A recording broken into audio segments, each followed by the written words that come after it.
Welcome to the class again. Today we will learn about the preparation of soap और the manufacturing of soap in industries.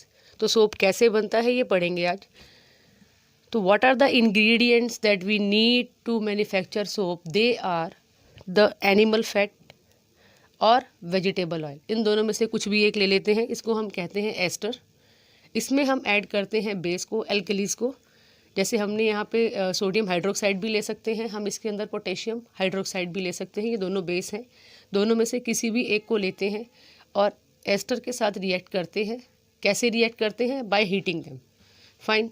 तो जो बनेगा हमारे पास that will be soap. और इस तरीके से सोप मैन्युफैक्चर हो गया, प्रिपरेशन ऑफ सोप हो गया. अब ये जो सोप है ये डिपेंड करता है कि आपने कौन सा बेस लिया. सोडियम लिया है तो it will be the sodium salt of fatty acid. अगर आपने पोटेशियम लिया है तो it will be the potassium salt of fatty acid. Plus बन जाता है ग्लिसरॉल.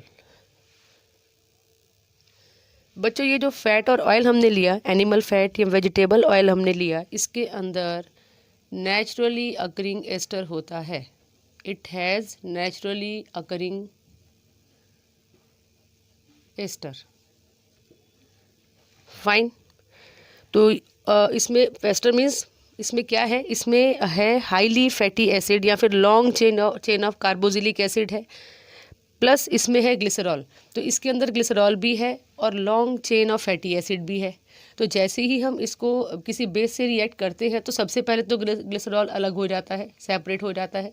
बाकी रह जाती है चेन ऑफ कार्बोजिलिक एसिड. ठीक है. वो जो चेन है it will react with the material that you have taken, basic material that you have taken, उससे रिएक्ट करती है और सोप बना देती है. तो इसके अंदर क्योंकि we have long chain of carboxylic acid और ग्लिसरॉल, तो इसके अंदर ऑलरेडी ये मेंशन था. ठीक है. तो ये जो ग्लिसरॉल है ये तो सबसे पहले अलग हो जाता है, सेपरेट हो जाता है. बाकी ये जो पार्ट है it will react with the basic part जो आपने यूज़ किया है और उसके साथ मिलके ये सोप बन जाता है. इस पूरे प्रोसेस को हम लोग कहते हैं saponification. So the process of making soap by the hydrolysis of fat and oil with alkalis is called saponification. यानी कि हम ये भी कह सकते हैं the process of splitting the fat and oil to form soap is called saponification. तो ये जो रिएक्शन है इट इज़ द एग्जाम्पल और it is the equation representation of saponification. और ये ज़रूरी नहीं है कि हम एनिमल फैट को ही यूज़ करें सोप की मैन्युफैक्चरिंग के लिए. ये भी हमने पढ़ा ही है. We can use vegetable oil. ये वेजिटेबल ऑयल कॉटन सीड से मिल सकता है, सोयाबीन ऑयल हो सकता है, linseed oil, coconut oil, palm oil, olive oil, कोई भी ऑयल हो सकता है. ज़रूरी नहीं है कि we have to take the animal fat.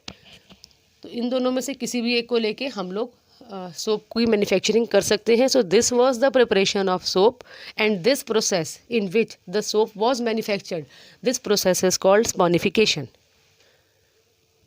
Bye.